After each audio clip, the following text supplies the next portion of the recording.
Hello, welcome to Social Evolution, the podcast where we talk about the future of humanity and a bunch of related stuff. My name is Michael Porcelli.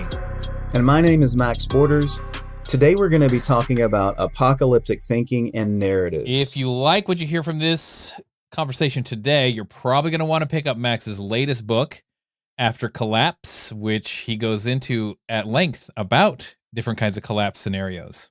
And if you're optimistic about the future, particularly of business and organization, you've got to get linked up with Michael's meta-relating consultancy, Bedrock Culture and Leadership. These guys really are on the cutting edge of a full stack, if you like the metaphor, full stack organizational theory, from the way we relate to each other as human beings, all the way we govern inside organizations. Thanks, Max. So I'm excited about this topic because something I've become very much aware of in the past few years is almost like a very popular new subgenre of speculative nonfiction, I guess. Like people talking about collapse scenarios, doomsday prepping, environmental collapse or socioeconomic collapse or AI risk, like superintelligence explosion and this sort of thing. And I think especially after having just lived through and are still living through the global COVID pandemic, I think people are more maybe aware of the precariousness of civilization, right? Like there's a way that maybe people sort of thought, here we are and here we've been and it's just going to keep on working. And now, with this scenario having happened within recent memory, I think people are more kind of concerned, and even people that I know are taking steps and finding ways of prepping for the next big thing, or maybe expecting, this is just a trial run for like the big one, whatever the big one is coming out there in the future. And Max, you threw your hat in the ring, so to speak, into this genre when you decided to take on the whole topic with your book After Collapse. And I think your book is a little different in some key ways than maybe the genre in general. I mean, the genre has got a lot of different players in there, but I want to hear from your point of view, if you could sum up, what is it that you're bringing to the table? What is it you're bringing to this conversation that's maybe a little different or maybe a little unexpected if people are, fans of the genre? I think it's almost as if my book functions as sort of an antidote to, I do postulate a future collapse scenario. It's not an apocalyptic vision by any stretch of the imagination. It's a more localized understanding of socioeconomic collapse. But I do buy into the idea of collapse by virtue of certain, I guess you could call them vectors of inaction or change. And when those happen, things get interesting. I'll be more to the point on this. Mm-hmm.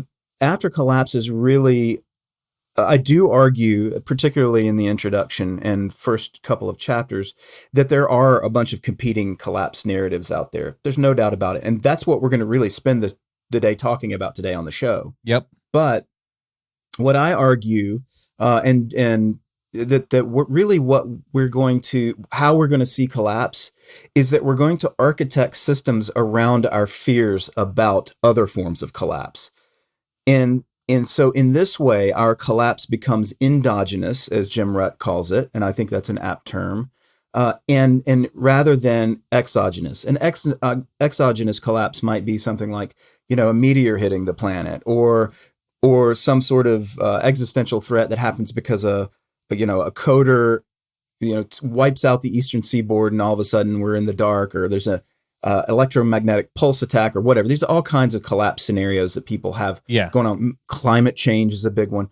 And we want to talk about these today, but what I'm going to argue is that our responses to these fears and anxieties are what architect the more fragile and indeed hierarchical structures of society that are going to make us more vulnerable to collapse scenarios. And that's and indeed gives rise to collapse scenarios. And that's really the topic of the book After Collapse in terms of the collapse narrative.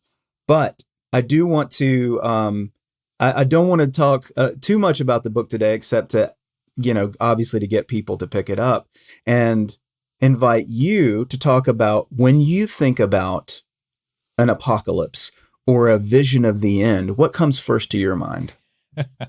Well, I loved hearing about the different things that you think about, like the different collapse scenarios, and I'm looking forward to kind of enumerating them. So I think there's some nerd in me that like loves to kind of enumerate these kinds of things, and I through the internet I found other nerds who like to do this, who are into long-term thinking or areas like effective altruism or think tanks like the Future of Humanity Institute.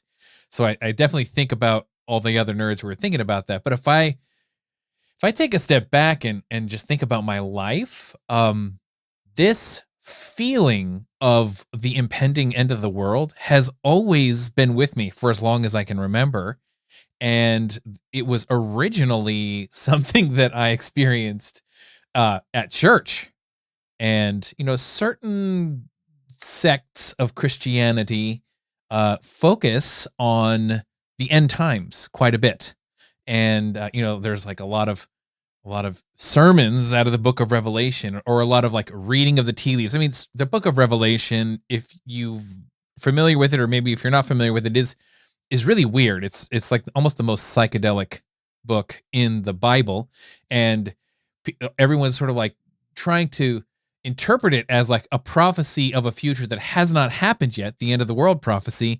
And so there's a lot of reading into it, like the symbols, like what does this mean and what does that mean, and like it's like what would that look like in our world? And like if you kind of go down this form of thinking, you can almost start to just create as like a near infinite amount of theories. Oh, this is that, and this is that, and that's why we're in the end times right now, right? Like, like, and I think even when this was written, like whatever, 1,000 years or more ago, 2,000 years, like it, I think people back then were thinking, oh shit, the end of the world is coming, like right around the corner. And I grew up, like I just shared this with you recently, Max, that I was a junior high age or so. And, we talked about the end of the world so much at church that I thought, yeah, Jesus is probably going to be back before I graduate high school. So there's no need to really plan for the future, because it's like the end of the world is going to happen and it's all going to be over with. And then we don't have anything to worry about.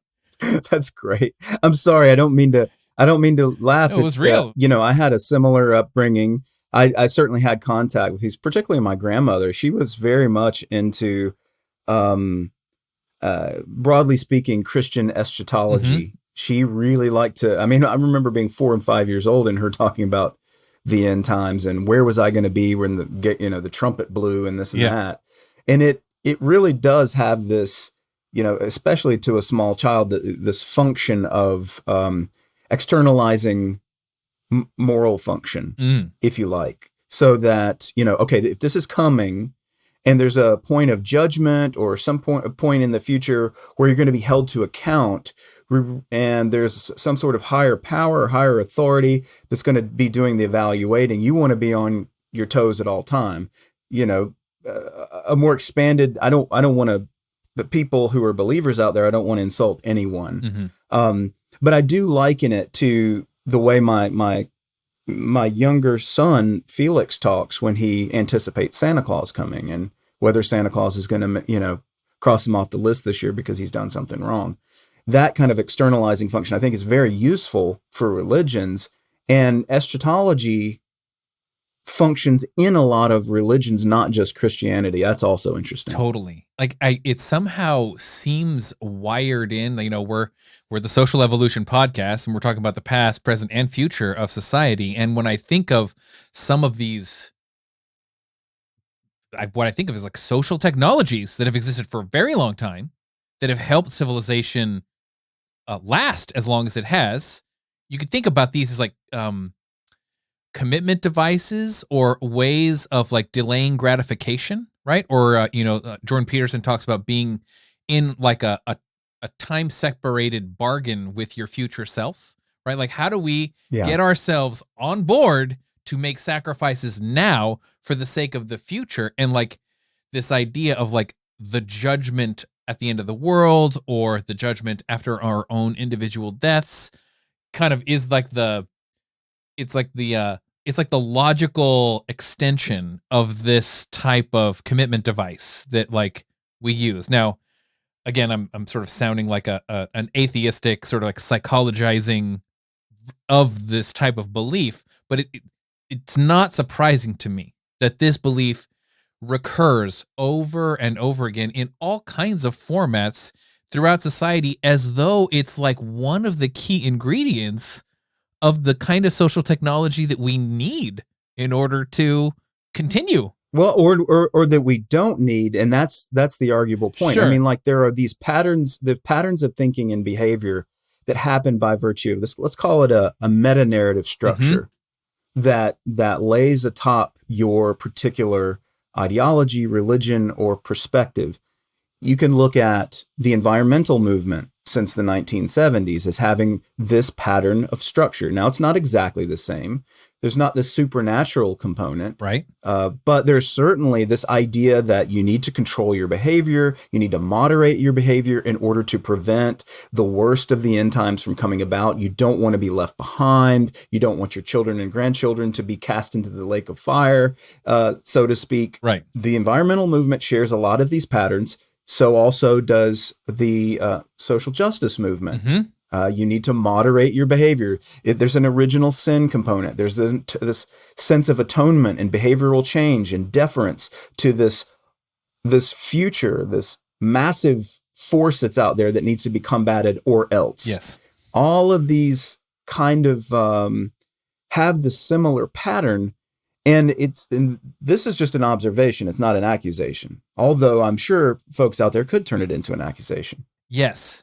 So let's just for a moment, like suspend trying to like figure out what the right one or the wrong one is, because I'm sure our listeners are thinking, oh, this is the one that's important to pay attention to. And I want to, this meta narrative view, or like let's go meta, like we sometimes like to do, which is to think about the function that it serves and actually seeing how these, even in this like recent genre of books of like get collapsitarians and let's get ready and let's prep or whatever, is the contemporary version of this. Like a lot of the narratives today actually don't have a religious component in the way that we typically think of religion, right? In this more metaphysical sense. They are more kind of grounded. I mean, it's kind of funny. Sometimes people talk about the community that's very concerned about superintelligent AI taking over the world, kind of like Terminator or something else, being really, really bad, as almost engaging in the same thought pattern, right? We need to like order and structure our behaviors right now to get ready for that thing. And there's almost like a bargaining with their future selves, or with this kind of like unborn trillions of people that have yet to come into existence, that we need to make sure like we don't like create this. How can we propagate good memes in the code so that the future AI doesn't destroy us or whatever? Exactly. Yeah, absolutely. I mean, it almost has a mobilizing force in almost exactly the same way that like the religious narrative of like the second coming of Christ or something like that does. It functions similarly.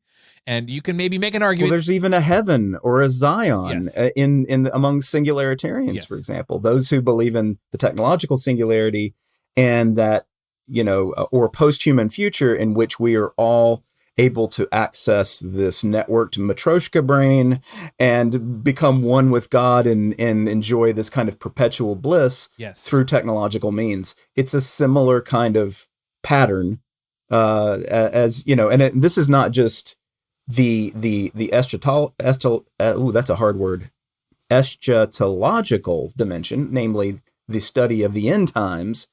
It's also the how do we get to heaven and still be secular kind of pattern. Totally. Yeah, both the AI doom and the kind of transhumanist fantasy world of like infinite bliss and infinite life extension and whatever, infinite orgiastic, pleasures or something like this, is part of that promise of the, upload your brain and your mind and you can just have an experience whatever you want and materialize shit out of nothing and this infinite energy and whatever. So cool. Let's focus on the doom side because that's kind of our apocalyptic narrative theme for the day. But let's trace it back. Like I think there's the beginning, maybe you could correct me if I'm wrong on this. Like I think the original sort of secular version of this was from Thomas Malthus, who was in the 18th century, and he noticed something about biology, the kind of the reproduction of families. Like usually you get more offspring than parents, and that kind of creates an exponential effect in terms of population expansion.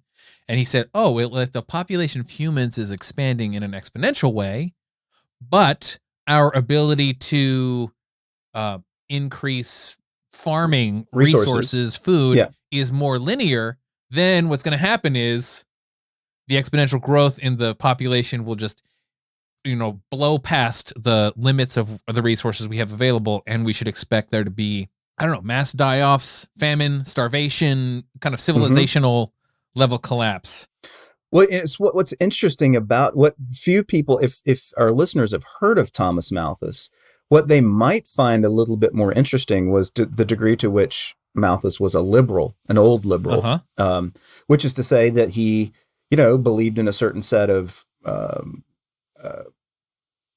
things about good governance and, doctrinal things that we would ascribe generally to classical liberals, private property, limited government, that sort of thing. So he was a liberal in that sense.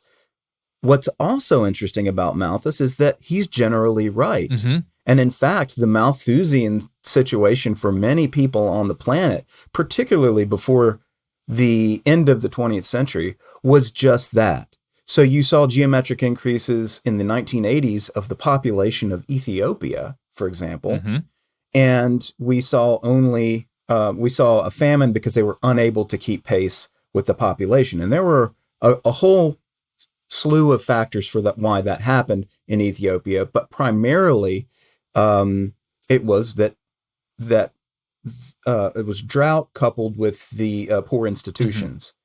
And so there is this neo-Malthusian model. We've seen it in Paul Ehrlich, the population bomb, which was written back in the 60s. We had the Club of Rome, I think, which was in the early 70s, and these were sort of a kind or of a piece. The limits to growth was their thesis. The limits to growth, that's right.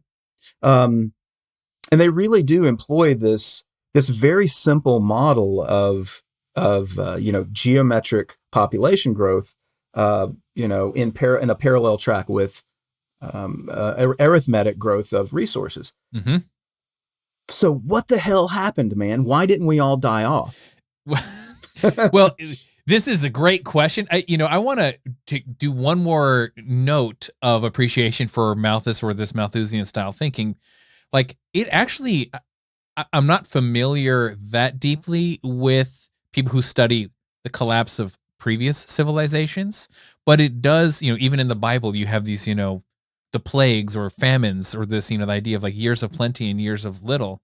And I sort of wonder if some of the apocalyptic paranoia is actually just memories, a holdover from memories, of like when it did collapse, and maybe some of these collapses were indeed happening because of some kind of Malthusian dynamic to ancient civilizations. I think that's a plausible hypothesis. It would be cool to hear, if listeners know anything specific about this, especially if they're familiar with the study of civilization collapse, that might actually be a source of it. Who wrote Guns, Germs, and Steel? That was Jared Diamond, Pulitzer Prize winner. Okay, Jared Diamond has another book called Collapse. Yes, in which he really details the ecological dynamics of some of these cultures that ended up dying. Yes.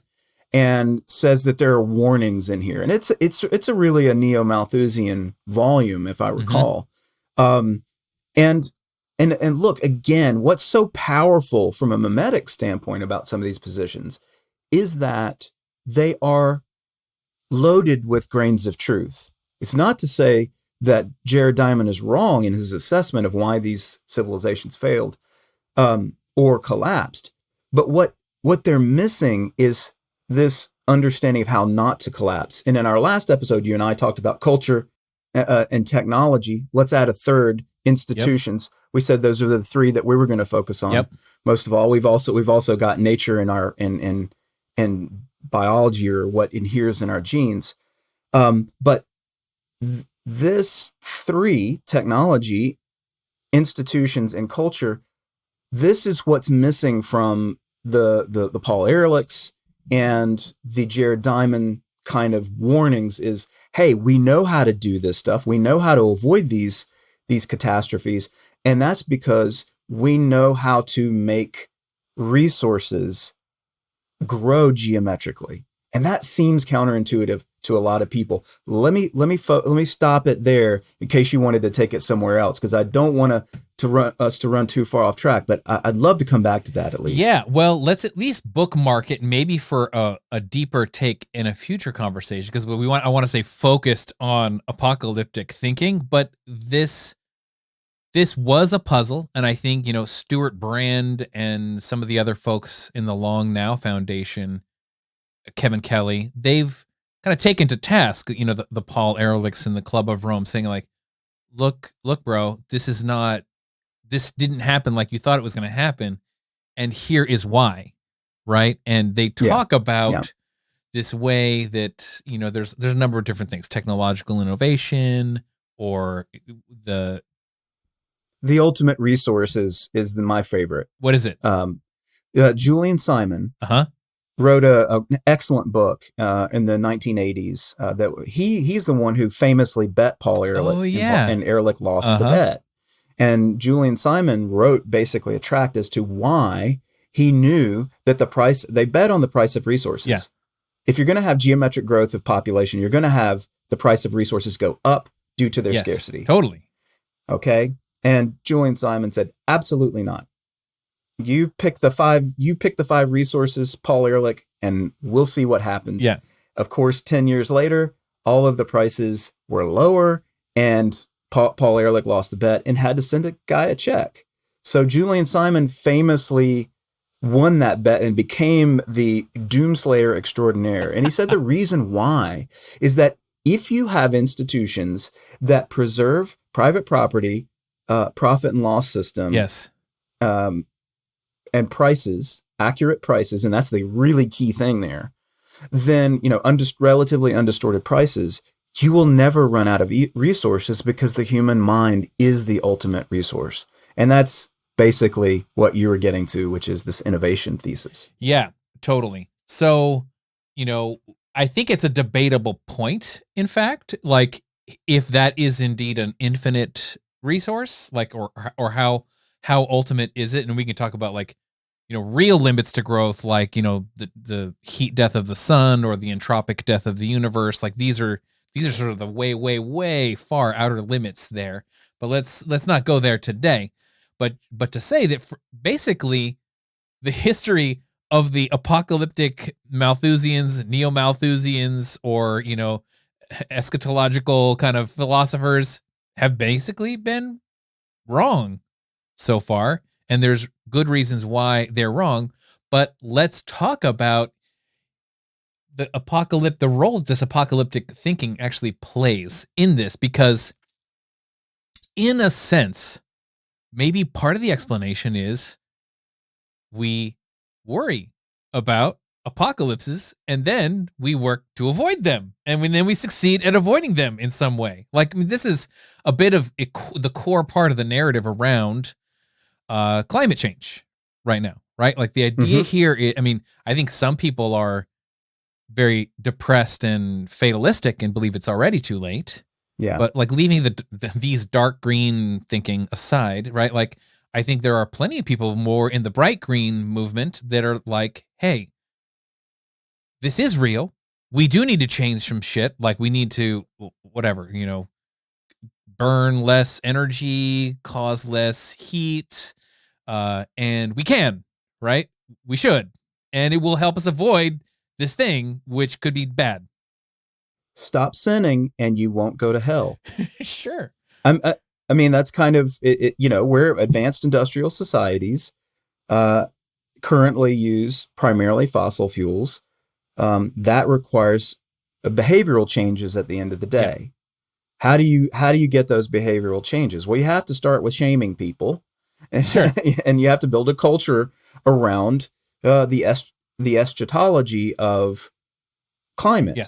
which is, you know, now what is it, 11 years left on the clock, because it was last year it was 12 years, and we now have 11 years to go before it's irreversible climate change. Jim Bendel and the gang out of the UK are the biggest proponents of this view that it's too late.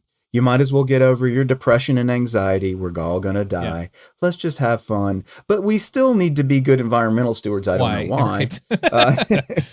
Right. But if you walk back a little bit from that, there's the Bill Gates types and the other, you know, luminaries who are going to be like, I'm a really smart person. We're just going to figure out how to do it. But if we don't do it right now, it's going to be past the point of no return. Yeah. It's quasi apocalyptic. Yeah. I mean, so this is maybe a point of contention between us. I'm not sure. I do think there is a positive role of the apocalyptic narratives insofar as they motivate us to innovate, create the innovations that do end up avoiding these kinds of things. I'm more in the bright green camp, which is sort of like, I think we should do things like, you know, find better energies. Like, why not get nuclear fusion, or why not get, you know, generation 4 fission reactors, or why not, you know, like the whole trend of what's called dematerialization or ephemeralization, where we use less physical products, right? There's a way that these have become decoupled. There's a recent book, and I can't think of his name, but he talks about McAfee. What is his book called? It's pretty cool. It's more with less. More with less. Right? And this thesis is essentially, you know, due to the innovation, we've already broken away from this thing of, like, you know, essentially increasing per capita energy usage, right? Like, once you kind of hit a certain level of technological innovation, actually, that's sort of reversing. And I think we're in the most modern societies, we're actually kind of past peak per capita energy use now. Like, I mean, which is kind of cool. And it's very cool. If you are bright green, okay, if you're light green, if you will, I tend to side with you on this. I'm absolutely for all these wonderful innovations, technologies that allow us to use more with less. We have a greedy incentive to do more with less. Nobody has an incentive to be a wastrel, and that's what people often forget. And this is really what McAfee's point is that people out of you know, some sort of enlightened self-interest, corporations and so on, will try to find means for waste elimination. It doesn't hurt if you have some sort of bright green cultural aura around your behavior. I don't think. I think what becomes problematic is when it comes back to the more cataclysmic thinking.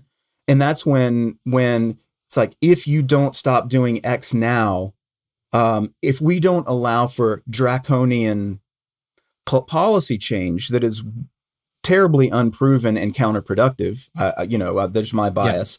But if you take that, in order to be a good steward of the environment, you must adopt a set of policies X, Y, Z, and it's almost always political. It's almost always doctrinal. Then we're going to go to hell in a handbasket. That is the kind of thinking that I think on almost every dimension is counterproductive. So when you say it can impel us to find solutions to problems, to for say Elon Musk to offer $100 million prize for the group that figures out the best carbon mitigation technology or methane mitigation technology. Amen to that. That's wonderful. When it goes too far is when we try to put draconian measures in place that require the level of enforcement that creates scary hierarchies, scary and powerful global hierarchies. Because otherwise, you're not going to be able to keep anyone from defecting from your particular dark green worldview.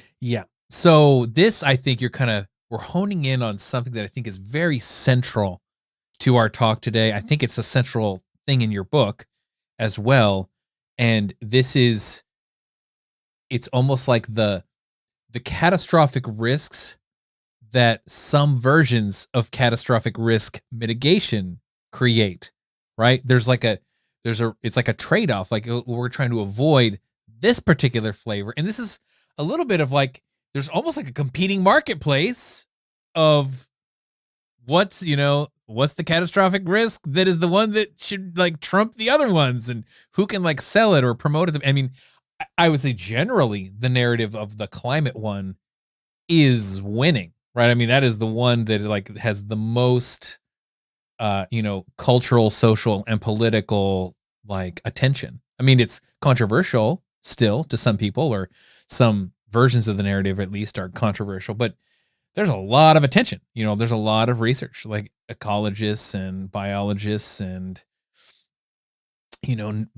power and energy folks, trying to come up with innovative new ways of doing it. But let's talk more abstractly about this idea. I think it was most acutely argued for by a philosopher. I think he's out of England, Nick Bostrom. Recently, he wrote a book. He's Swedish, but he's in London, I think. I mean, he's at Oxford. Okay. I think he's associated with the Future of Humanity Institute, if I'm not mistaken. Yeah, I think he's founder. Mm-hmm. Yeah. So recently there was a paper called the Vulnerable World Hypothesis, and I'm not going to go. It's a little bit of a technical thing based on probability, but the idea here is something that you maybe have thought about, like as our technological innovations increase in our world, this is not just the key to innovating our way out of these catastrophes. What actually ends up happening is more potentially catastrophic risk creating technologies become more widely available, right? It's the difference between like getting a hold of nuclear fissile material to make your own nuclear bomb is still pretty hard. But if you start thinking about some of this like biotech making the next COVID or something, like COVID, but 10 times worse, could be something that you could do maybe on a $10,000 budget in your garage. Absolutely. In fact, I know guys here in Austin. I'm talking to you from Austin, Texas. I think you're coming to me from San Diego? Mm-hmm. Yeah. These guys are around here. They're friends of mine who are biohackers who are famous for, one is famous for self-administering different kinds of therapies for the first time. And, I know all these guys. They're good buddies of mine, and they're really interesting people, and they have a really interesting outlook. But they also understand the gravity of the power that they hold when they do this stuff, mm-hmm. Okay? Which is CRISPR in the garage, essentially. Yeah. But what if they didn't? Or what if you had someone who was an incel, instead of going out with an automatic or semi-automatic rifle to a shopping mall and shooting people up, decided, oh no, I'm going to do it this way. I'm going to create a really virulent version of Ebola and of coronavirus and of the flu, and I'm going to release them all into the world right now. Yep. And see what happens, just because I don't like humanity, and I hate that I was ever born, and I can't get laid, and boom, die humans. Why not? This is the kind of existential threats that some people like Nick Bostrom are worried about, and it's not unjustifiable. Totally. And it's another form, like, to reuse that word, you use endogenous, right? It's not like an asteroid hitting the world, or like a cosmic ray or a giant solar flare that's just wiping out the electrical grid, which we have very little control over, but we can potentially mitigate those. But these are the kinds that we generate ourselves through our own, whatever you want to call it, our own ingenuity, or our own dark ingenuity, so to speak. And his argument, as far as I understand it, is that, like, we should assume that, like, as more time, seconds on the clock, years on the calendar go by, the probability of something like one of these things falling into the wrong hands, a bad actor, somebody who's in a bad mood or having a bad day, or is just sociopathic or broken in some way, does do this, goes up. So then the question is, how do we mitigate that? And I don't know, I can't tell whether to take him seriously or not, but he has a term now. He calls it turnkey totalitarianism. He's like, well, one possible solution to this is surveil everybody all the time and just have a way to essentially like detect it or like shut it down like instantly. And like, I think this is exactly the kind of reasoning that you are warning against in your book After Collapse, where it's like, well, if we can actually create countermeasures that themselves are creating their own catastrophic risk. Because if you look at the list the Future Humanity Institute has about like, well, what are some of the global catastrophic risks? Well, one of them is totalitarianism, right? You could, if you had a high-tech enough version of totalitarianism, right, you could essentially establish a horrible dictatorship that was more or less impossible to overthrow.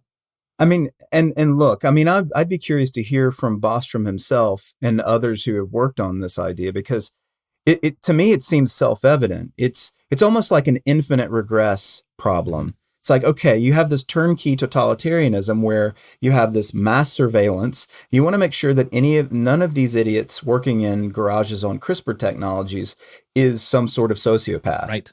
And so who's going to turn the key? Is that going to be an angel? Well, the statistical probability of throwing a stone into an audience of politicians and hitting a fucking angel is about 0. Yeah, totally. And the probability of hitting a totalitarian in that population is really high, as we just saw with the last president of the United States. I think Trump was more of a charlatan than a totalitarian, but he definitely had the instincts. Mm-hmm. And certainly people of dark green sensibilities thought he had. So it's like, when you have these abhorrent leaders in office, the expectation that you're going to have these angelic functionaries to protect us all is complete horseshit. Yep. So what's your answer to that, Nick Bostrom? I want to know. Come on the show. I mean, the thing that's funny about this, yeah, it'd be great if we had Nick. Like these all start like interlinking with each other, and this is I almost think of this as like meta apocalyptic thinking, because right, it's like, well, we don't want to hand it to an authoritarian. What if we can hand it to an algorithm, right? But then we had this whole other camp that's talking about, algorithmic runaway problems and alignment problems and superintelligence explosion. And I'm like, oh, okay, so that has its own risk too. So it's like the computer can become a much more horrible sociopath than the worst dictator in all of history. So there's another risk over there. I mean, and here's the thing. Let's just pretend like one of the things that people have been talking about recently since the pandemic is, and soon it'll become, the pandemic of 2020, 2021. Mm-hmm. We hear a lot of things like, we're going to have to just get used to pandemics because we have a lot more opportunities for transmission vectors through global trade. Mm-hmm. And it's not likely that global trade is going to reverse. Mm-hmm. Even if everybody was to isolate China because it became more scary and totalitarian than it is, one could say that about the United States, but for another day. The Chinese are ahead of us in this regard, I think. Mm-hmm. Even if you were to isolate China, we're likely to get, I think one of the bird flu or the swine flu or something came out of Mexico. There's we can imagine it coming out of any number of countries, including the United States. And they don't just, especially if these don't come out of labs, they can also come out of, concentrated animal husbandry, that sort of stuff, where animals get it, pass it, and then pass it on to humans. Yep. There's all kinds of disease vectors for these situations. So we have to ask ourselves, are pandemics going to come with greater frequency? Are existential risks similarly going to come with greater frequency? Yep. Right? So if you look at the pandemic as, okay, we got to start getting ready for these, and how we get ready for them is to adopt really interesting and fast-paced heuristics to develop in countervailing technologies. Mm-hmm. There is a slow learning process for the 2020 pandemic. We know we got to test more. We know we got to change the FDA process for allowing testing to come to market, allowing for vaccines to come to market more quickly. Yep. Once we start to make these adaptations, and some of these are institutional problems, we can talk about that in another episode, But generally speaking, we're going to be able to address pandemics better than before the pandemic. Yes. Okay, and that's really interesting. If we have existential risks, are we going to become more adaptive to them with enough speed through these sort of heuristic and distributed models to keep pace with them and mute them when they happen? I don't know the answer to that.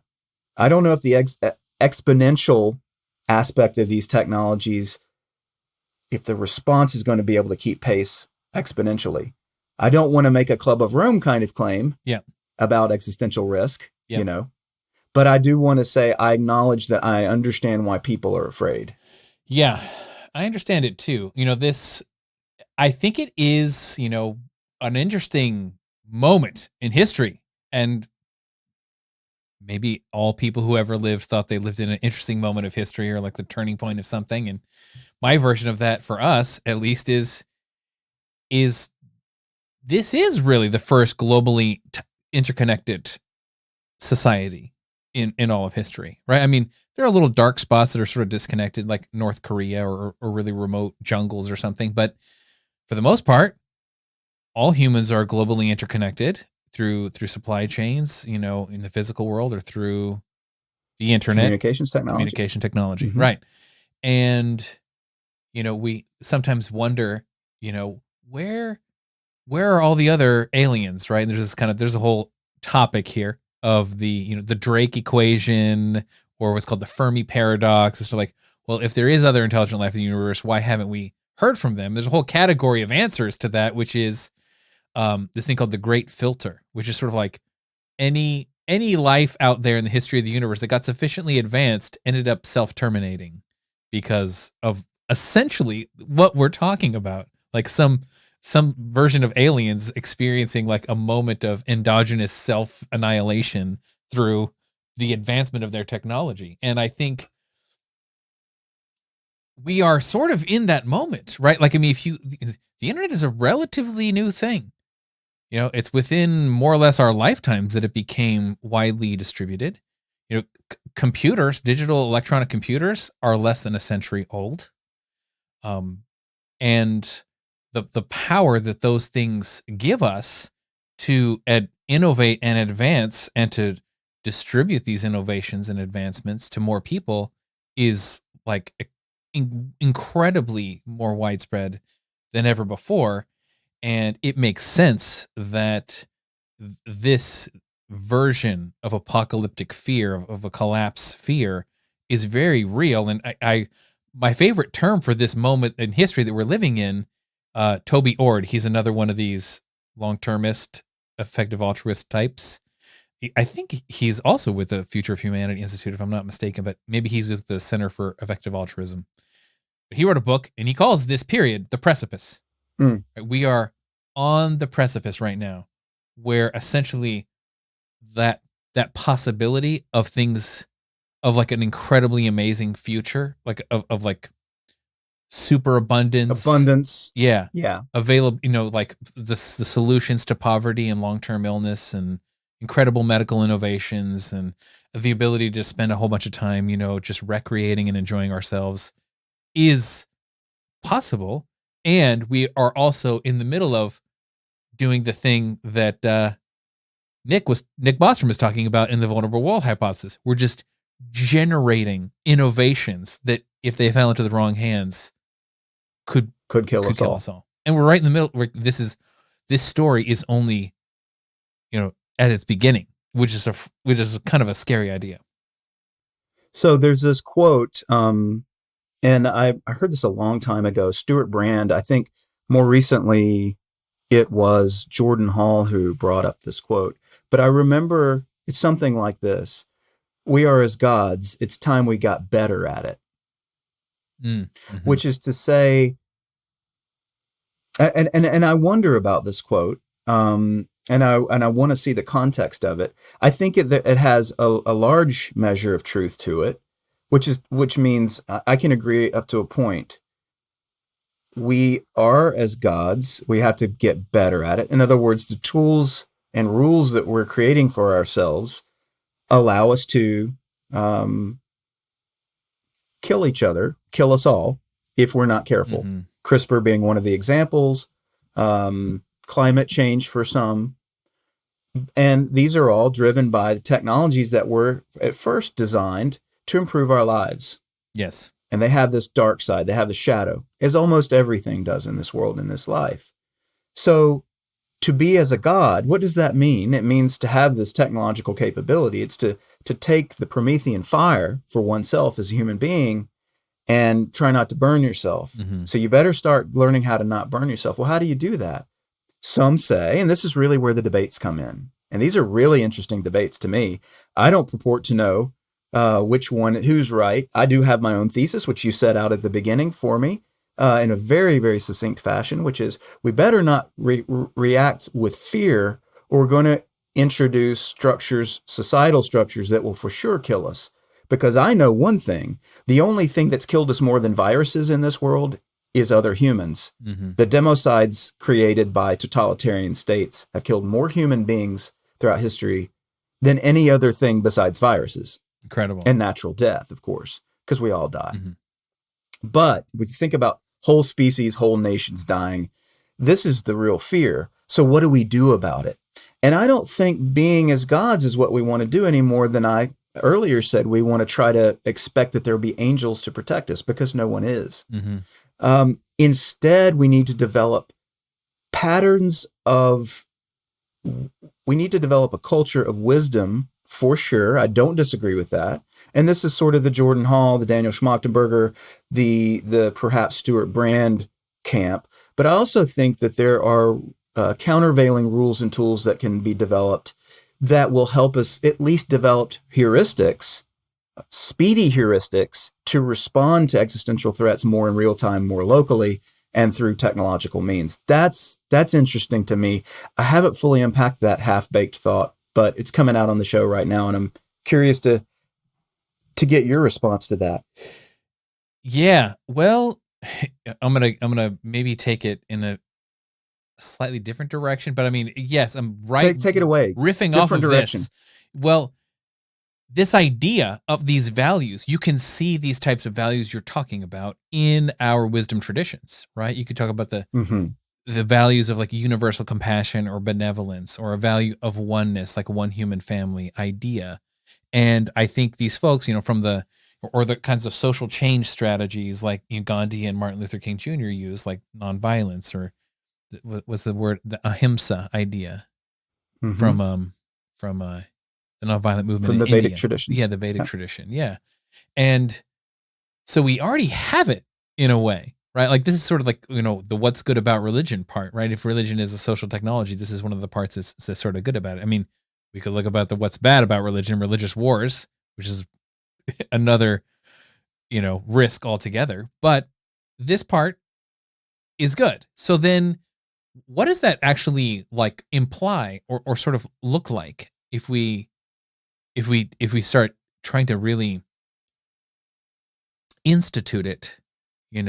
There's of course the kind of what we talk about sometimes, that like we'll spread the meme or the value or the principle or the virtue, right? And I think that's a matter of hearts and minds and persuasion and some of what we're doing. And this is stuff that I definitely believe in. If I held on to certain things from my Christian upbringing, it was this idea of like it's a gospel of peace, and it's a gospel for all humanity, right? This idea.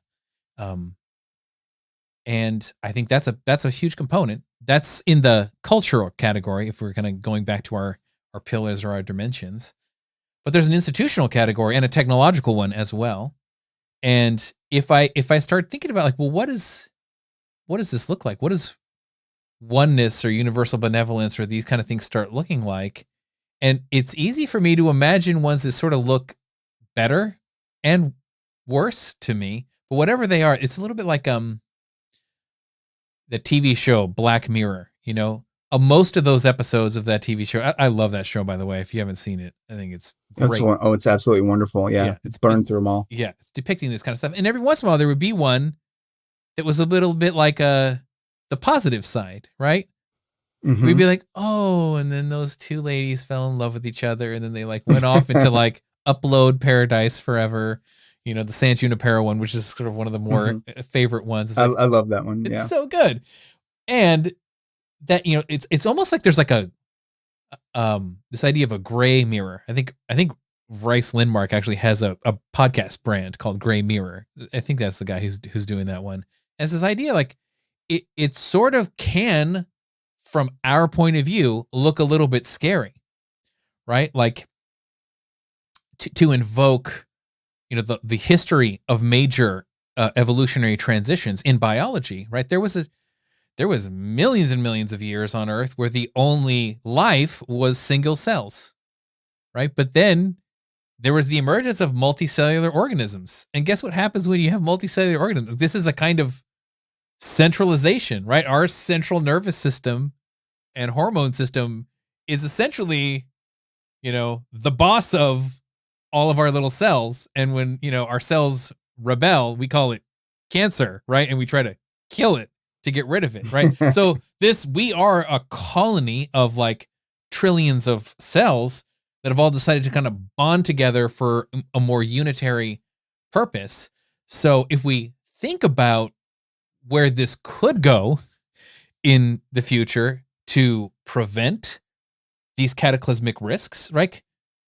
Maybe we actually do need something that could really bump up against our liberty-minded, freedom-loving instincts that like want to make sure that we're not crushing ourselves under an authoritarian regime. But I'm like, I don't know. Sometimes I think of like communities of decentralists and cryptocurrencies, like sending all of these information signals, freely to each other, but actually sort of creating a kind of bond or like a unitary vibe, which starts to feel like an emerging multicellular organism or something like this. I don't know. What do you think of these thoughts? Is like, this is what it looks like, the solution?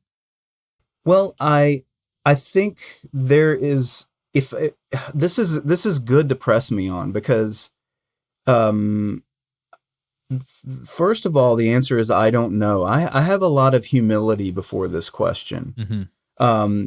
You'll see someone as early as someone like Ludwig von Mises, which is about as liberal a mind as you can get in terms of, economic and personal freedom. And even Mises, who happened to be, he was a Jew, and after World War II, he wrote Human Action, which is his magnum opus. And in this book, he even talks about the necessity for conscription if there is an existential threat, because he had just seen the Nazis carry it out, right? Yes. So his liberalism had a limit. And I think what you're describing here is, okay, what if we have this wonderful, in my first book, The Social Singularity, you and I are familiar with the idea. You have this mass lateralization. People are free to self-organize into these subsystems and holons that are really interesting from the standpoint of experimentation, from the standpoint of whatever sphere of activity you're in, you're able to congregate or live among people who share your conception of the good. And this is really one of the benefits and blessings of decentralization. Mm-hmm. But in the process, you can't always weed out the bad or what one other part of the super system thinks is bad. Right. And, one part of the super system is another part's cancer. Yes. To use your metaphor. So if you think of this as a corpus, and I don't want to get fascist, because Mussolini really saw, the body politic as this super organism. It's really weird shit. Yeah. It's interesting, but it's weird. And I don't want to collapse the ecosystem of society metaphor into an organism metaphor. I think it's problematic in this regard. Mm-hmm. But what you're saying is not wrong. That is, if the ecosystem or this great barrier reef of activity could self-organize a larger meta-brain to observe its own health, what would it do about the subsidiary systems or aspects or holons in the system to ensure that there was nothing catastrophic for the whole? Yes. And human brains do this. The central nervous system has a limit. Our renal cells self-organize as kidneys. And Right. our central nervous system isn't telling our lungs to do very much of anything. Those Yeah. cells self-organize in interesting ways, and that maybe you get some action from the medulla oblongata that says, expand, contract, but that's about it, right? Because it's Sure. serving its function. It's adhering to its telos, which has been determined by non-teleological forces of evolution and emergence. Yep. Okay? But you're not wrong in the sense that at some point in the future, if we realize what you and I think of as this social singularity, which is this a lot less top down, what is a a superordinate structure that could form or emerge to protect itself? Is it what would happen in a holocratic organization? Let's say the whole world went with holacracy. Michael is an expert in holacracy. Yep. And the central idea is that organizations are arranged in teams or holons that have their own set of rules, duties, and responsibilities for the mission of the organization, right? Yes. Let's say there is no mission for mass scale society unless that mission is to live as a totality, to live as a single corpus, an interconnected entity. And in that way, you might get a kind of, we might leave open the idea of a superintelligence that at the very least monitors things for existential threats. But I don't know what that looks like that isn't totalitarian, and I'm not sure anybody else does either. Yeah. It's frighteningly looks immediately totalitarian to some people's eyes as soon as you start describing something like it. But I love that we're here, in humility. I also feel this way. Sometimes I'll find these collapsitarians, Daniel Schmachtenberger and sometimes Jim Rutt, depending on, they differ from each other in their opinions.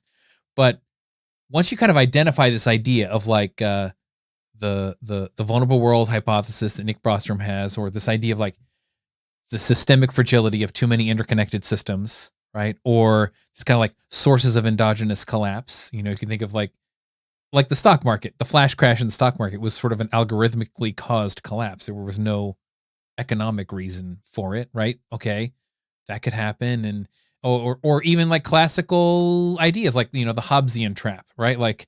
Yeah. These ideas of the race to the bottom, or a evolutionary arms race, like the Red Queen effect, or these sorts of things. We kind of know what they're like. I mean, we see these dynamics actually at play between our biological immune systems and viruses and bacteria, like invaders. We also see it in cybersecurity, right? These hackers get better at this, and then the countermeasures come out, and then it's a never-ending ratcheting effect of these kinds of systems. That's a great example, Michael. I want to pick that out if I can for a moment. Yeah. And this is still on the subject of apocalypse, because these guys can actually cause this. Okay. The hackers, the people, whether we're talking about Russian hackers or wherever you want in the world, there is a war going on that very few people know about, that is in cybersecurity space. Yes. Where people are constantly trying to damage systems, invade systems, steal anything, trade things that you wouldn't want them to trade in. There's just so much of it. It's going on in the dark web. It's going on in the actual web. And there's so much going on that if people knew about it, they would be absolutely horrified. Yep. But the emergent systems that have developed to guard against it, we'll see an article here or there about some large bank that, was hacked into and had resources stolen, or people who've had hackers, demand Bitcoin from you, and you don't even know what Bitcoin is, but you're going to lose your computer if you don't give it to them right now, and this and that, or they Yeah. found some naked pictures of you, whatever.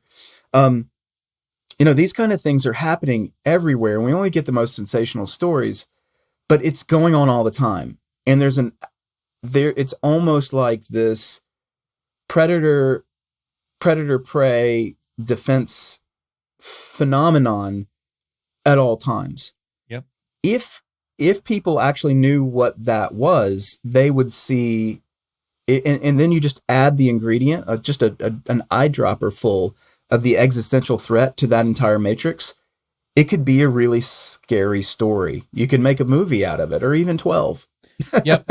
Right? Yep.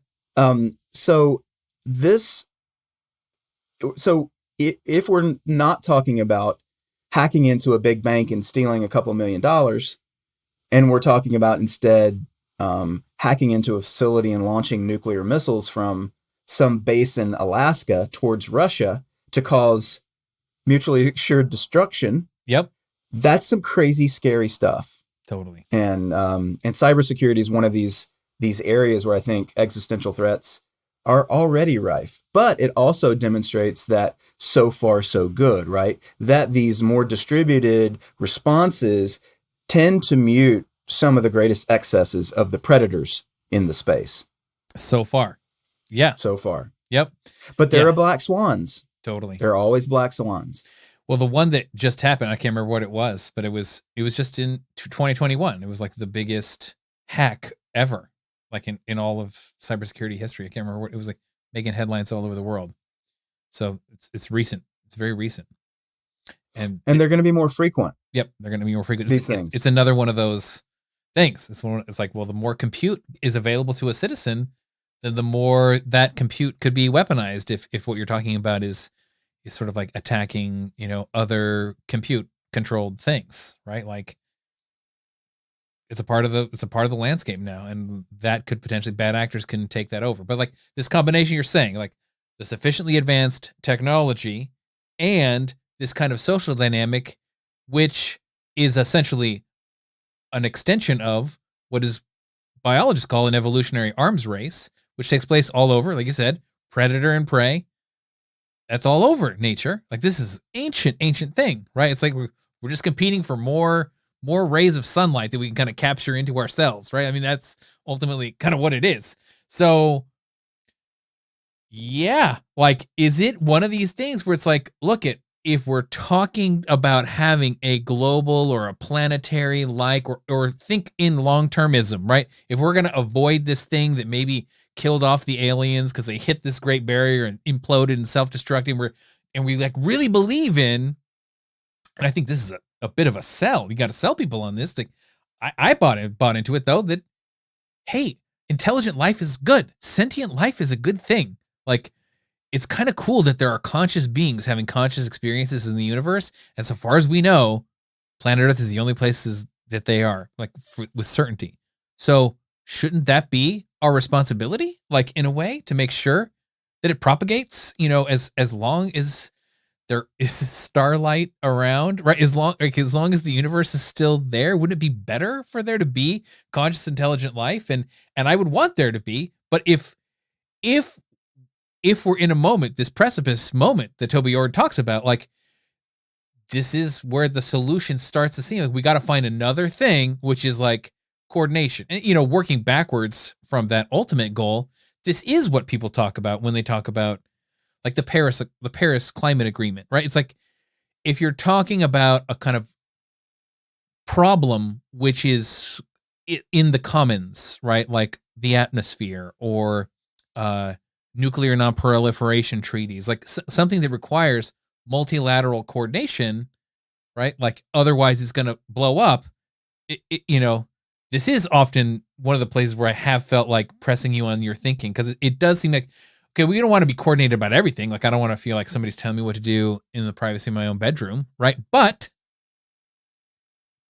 if it's a global level problem, and we could risk a kind of like a multipolar Hobbesian trap, we would need to have a thing that like cemented that in place, or at least avoided the worst case scenarios of it, or kind of, if it started happening, we could easily contain it, which means stronger security mechanisms at that level. It seems like that's unavoidable in some way, which is frightening. So couple of questions. One is, if we look at the past in terms of our expectations about what mechanisms were safe, yes, right? So we have this blue church idea Mm-hmm. from Jordan Hall. It's also called the cathedral, but it's basically this idea of the benevolent, a benevolent layered set of hierarchies that produce certain knowledge set and have certain kinds of authority. Yeah, it's Hobbes's Leviathan, basically, right? Well, it's Hobbes's Leviathan, but it's also coupled with a cultural matrix Yes. and an information matrix that is also hierarchical. So you get, government institutions or government entities. You get ABC, NBC, CBS, the major papers, and they all sort of collude into this, matrix of understanding. It's, we put our hands over our hearts and pledge allegiance to the flag, and whatever the president says is probably going to be a good thing, at least if it's interpreted properly by Walter Cronkite, and everybody sort of falls in line, and we beat the bad guys, which are the Russians or the Nazis or whatever, right? Those days are over, and we know that. So a hierarchical response to a hierarchical threat was perhaps appropriate in those times, but decentralized threats, what I'm stuck on is the idea that there's going to have to be a decentralized response to decentralized threats. And that is scary to people because you don't know what it looks like. Emergent, self-organizing, decentralized systems are really hard to sketch and understand in their totality because they don't come from any kind of plan.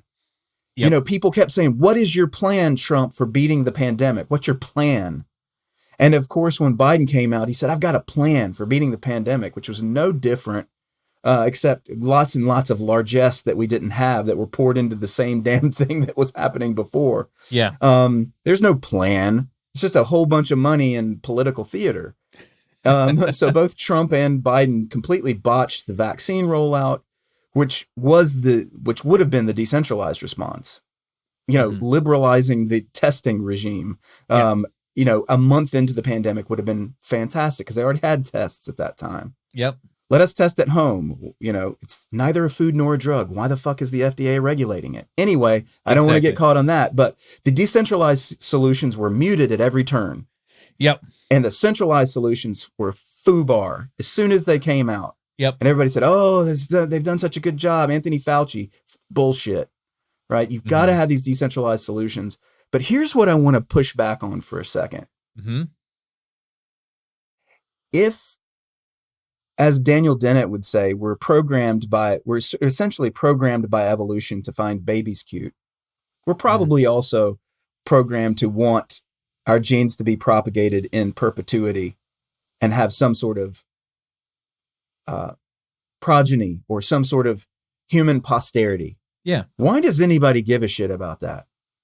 Strictly speaking, I do, you do, I know you do. Yeah. This actually motivates you very deeply and in separate conversations. And I hope you don't mind me saying that, but I remember you telling me this, that this is a prime motivator for you. Yeah. Why? I mean, I don't require a deeper self-understanding of it beyond simply,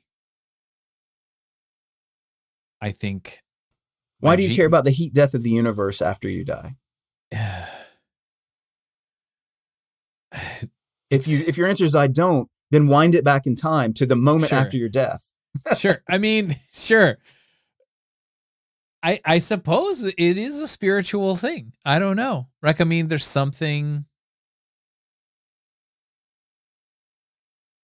It does take on a mystical quality at a certain level. I mean, I could attribute it to a biological quality if I'm like, yeah, well, my genes program me to want to, reproduce, and I like that. Or, I have had a positive family life growing up, and I would want to create more of a positive family life. The joys of just humans being connected and relating with each other is in itself good. It's a little bit like saying, like, what, why is sentience valuable? It's just sort of like, well, it's the foundation from which even our concept of having value comes from, right? It's like a precondition. It's almost like a Kantian transcendental induction. You're just sort of like, yeah, well, you got to have moral agents in order to even have moral philosophy, right? It's a little bit constructivist in that sense, but I think it's important. But once we get there, But it's sentience is a precondition of valuing. That's clear. I totally, agree with that. yeah, But posterity is not a precondition for you living your life well now. And how much of your life, and I'm playing devil's advocate for a moment. sure. How much of your life are you willing to trade off for the sake of posterity?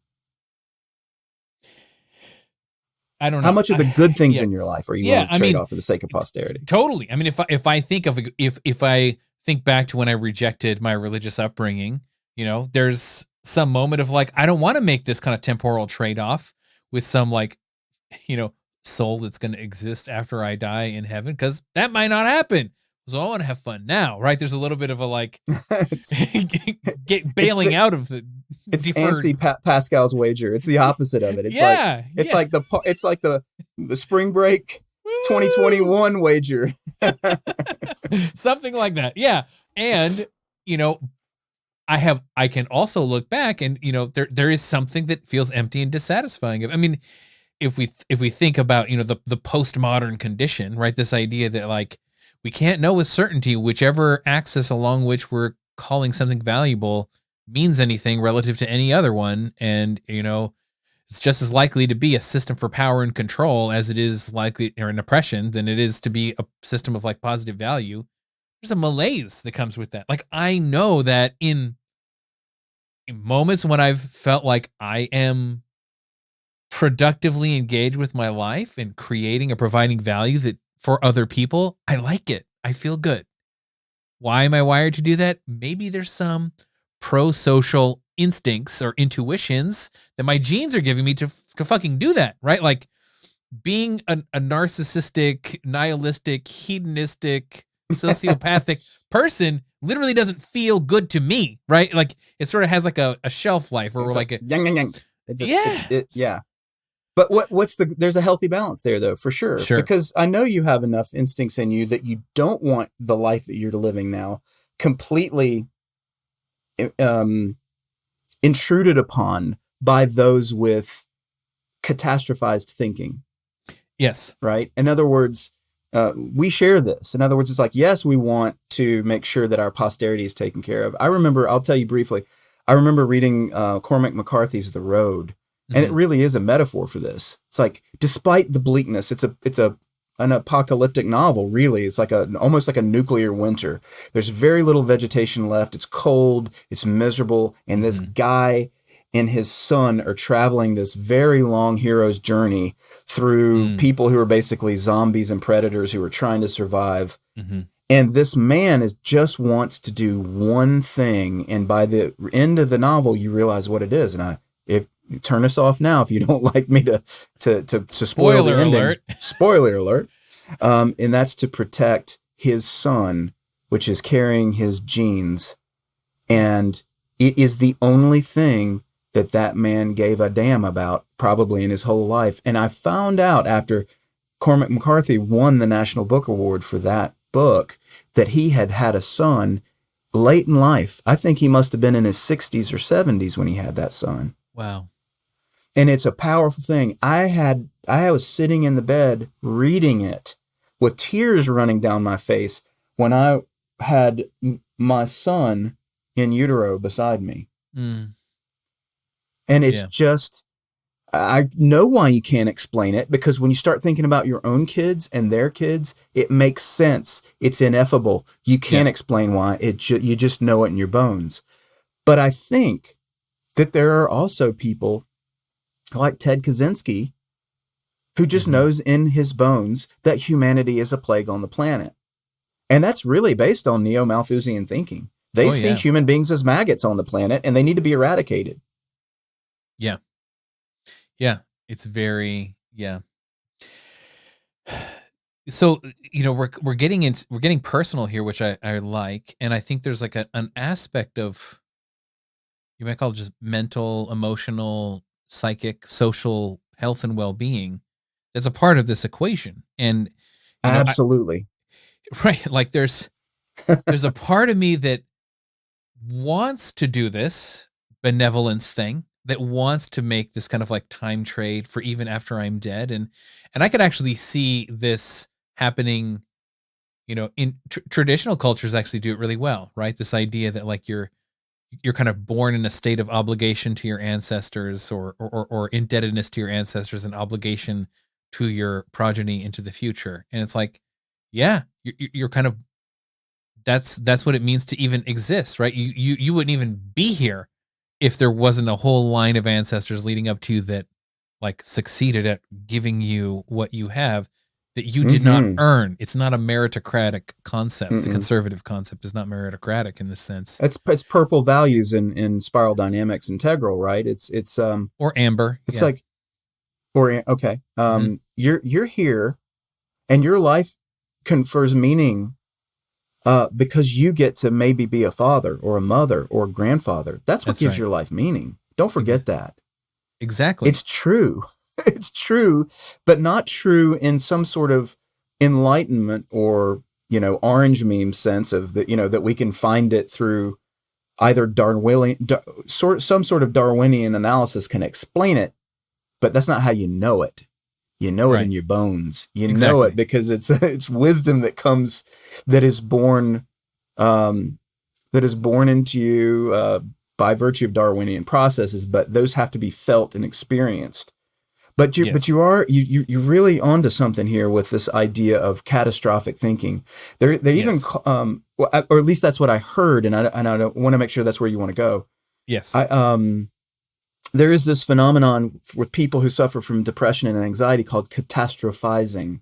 Yes. And so when you engage in cognitive behavioral therapy, which is a very popular and very successful form, especially when in combination with pharmaceuticals, to rein in depression and anxiety, that you have depression and anxiety when you demonstrate one of these cognitive distortions.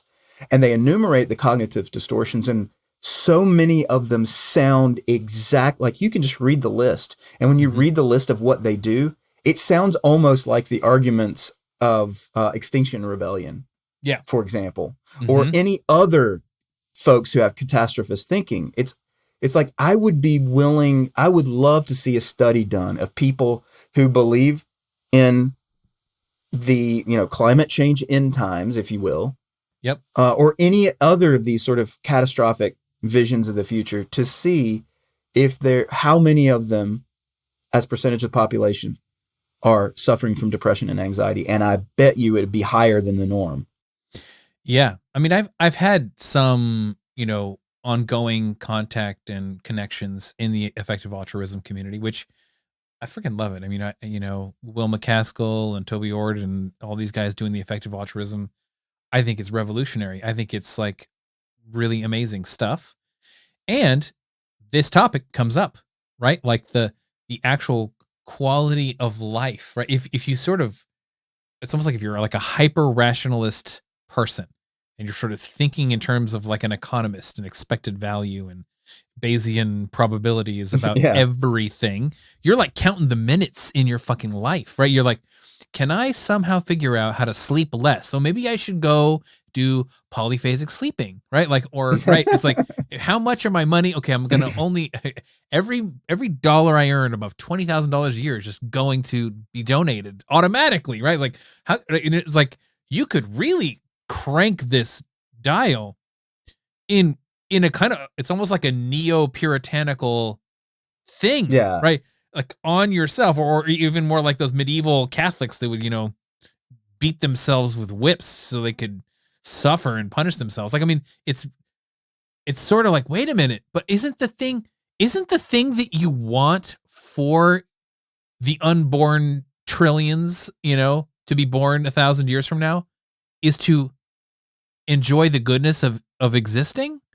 But you're gonna like essentially make your life miserable now? Like, wait a minute. There's some weird way that this trade-off equation is, it's not just 100-0, like for them and not for me, but you can get into this self-sacrificing thing, and you can get into this paranoia, right? Or anxiety or depression.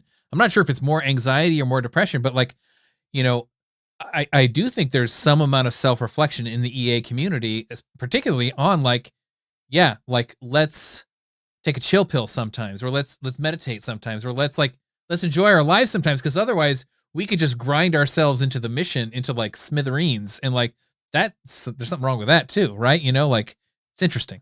There's so many, I'm seeing so many, I guess you would call it ersatz cognitive behavioral therapy coming out now. Notice how the Stoics are really big now. Totally. Right. Stoicism is really, it's back. You know what I mean? Oh, yeah. The Aristotelian idea of balance and temperance, people returning to the virtues, whether that's the Catholic virtues, which are built upon, these, the classical virtues. It's really interesting to see the sort of re-embrace of these somewhat jettisoned positions because it's like, I actually understand them functionally and emotionally now. Yes. And to readopt them gives me something back that I had gotten rid of, either because I became a ratiocination machine or because I became a hysterical hyperventilator. One way or the other. I'm a Bayesian neuroatypical robot, or on the one hand, or I'm going out and climbing on top of buses to keep them from going any further and producing greenhouse gases because, this little Swedish girl told me to, it's like, right. but yeah, it's like I think the wisdom traditions, I've been just really obsessed with so many of the wisdom traditions lately because they were right. It's like they said things for a reason and now we get it. Yep. And balance in all things is one of those things. It sounds like such a cliche, but it's like, oh yeah, now I understand why there is this golden mean, this middle ground between excess and what do they call it? It's in German in my mind, Mangaschaft, but it's scarcity. The long and short of it is there are these great heuristics that sound almost just like aphorisms. Totally. That we need Cliches. to readopt sometimes. Stop thinking too hard about it and just look for temperance and balance. Totally, man. I mean, I think we're touching on something that I think is interesting. So like, Ken Wilber will talk about, the integral philosopher that we like, the good, the true, and the beautiful. And, if we're going to think of what the future of humanity is like, social evolution, where's society going to go, we need to account for all three of these things. And I think we've, in this past few minutes, really been talking about a kind of a renaissance of values. And I think it's good. And I think there's more we could talk about that if we get into kind of the function of ethics and morality as a social technology. And I want to, at least before we go, talk about this idea of the true. And one of the catastrophic risks we have not really zoomed in on, which I think we're going to have to bookmark for a later conversation in full, is this what people are now calling, post-truth, right? Or epistemic fragmentation is one way of thinking about it, or the filter bubble world that we live in. Like, how can we even decide together if we agree less? Like, at least in the Walter Cronkite era, right? We more or less kind of agreed on whatever that narrative was in the Eisenhower years of like, what was happening in the world. And now, you think of like, I have an idea of what I think might be happening. You can just literally Google your own frickin' idea and actually find people that will parrot back to you. You're right. Yep, you're right. That paranoid conspiracy thing is totally right. And I think this is one of the downsides of decentralization too much. It's like, how do we find that balance? And I think there are balance. Even the human body here has a balance. Like to say, like, the immune system does not operate under the auspices of the nervous system primarily, right? It's maybe has a little bit of an influence, but the adaptive immunity that the human body has is under its own intelligence with its own memory cells, and it's way more at a biochemical process. And, the brain doesn't really sort of like have to order it around. Our heart beats without our brain ordering it around. So like we need some decentralization, but we also need a cohering function, and this balance between the two. If we get too authoritarian one way, I think that carries one kind of catastrophic risk. If we get too decentralized in another way, that kind of creates this kind of multipolar Hobbesian trap, race to the bottom. And if you throw in ever increasingly powerful exponential technologies available to more and more people, then you do get something that looks like, oh, we are increasing the risk that we're going to just self-destruct, basically, in this period of history. I don't know of any. I'm bought into this conclusion. The black swans become gray swans. Yeah, just due to their increased frequency. Exactly. Because the definition of black swan is it's relatively infrequent, rare. Yeah. Now, okay, so we're running out of time, especially for people who are trying to go to lunch or sitting at work and being enlightened or confused by us, whichever that is. But I see two. I wish we had 10,000 listeners already so that we could get feedback on what the next episode might be. Sounds like there's two good. Post-truth world would be one, and another is the true, the beautiful, and the good. And I would add to that the wisdom traditions.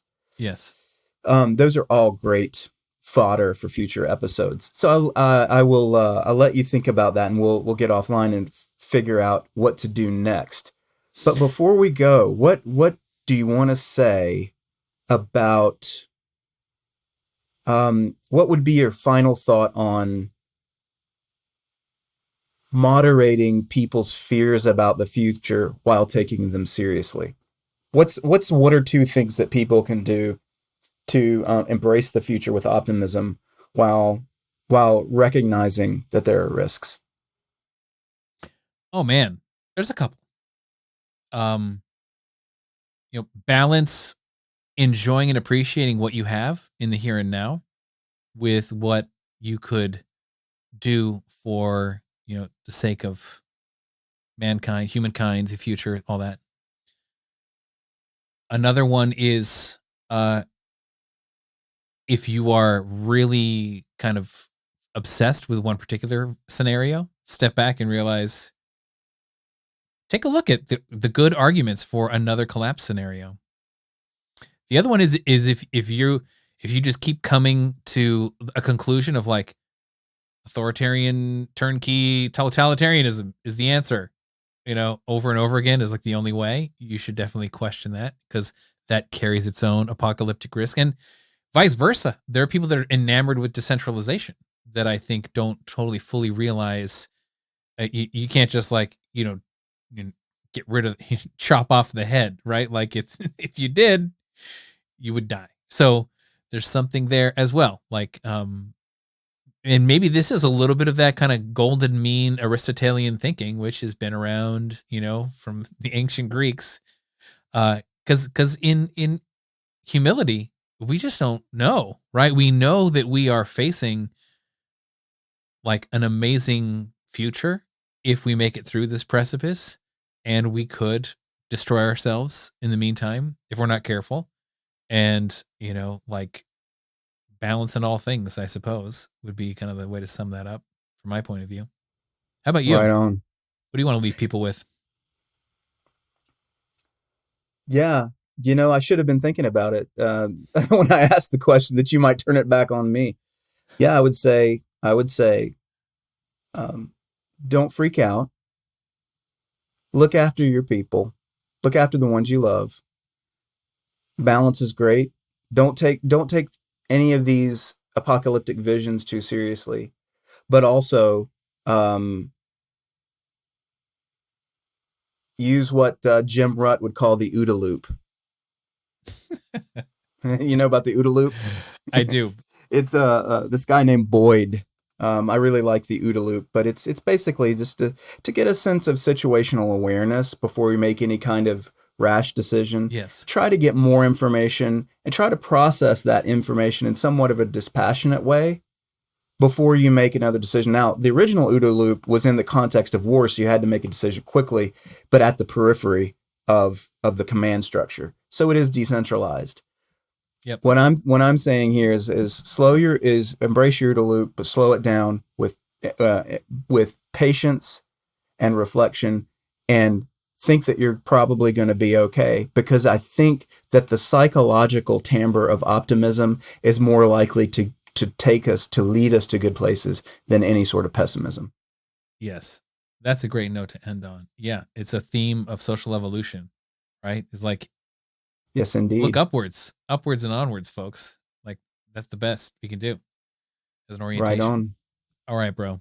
All right. Till next time. This was a good one. Great one. Yeah. Tune in again and to Social Evolution for more talks like this one from Max and Michael Porcelli. Later.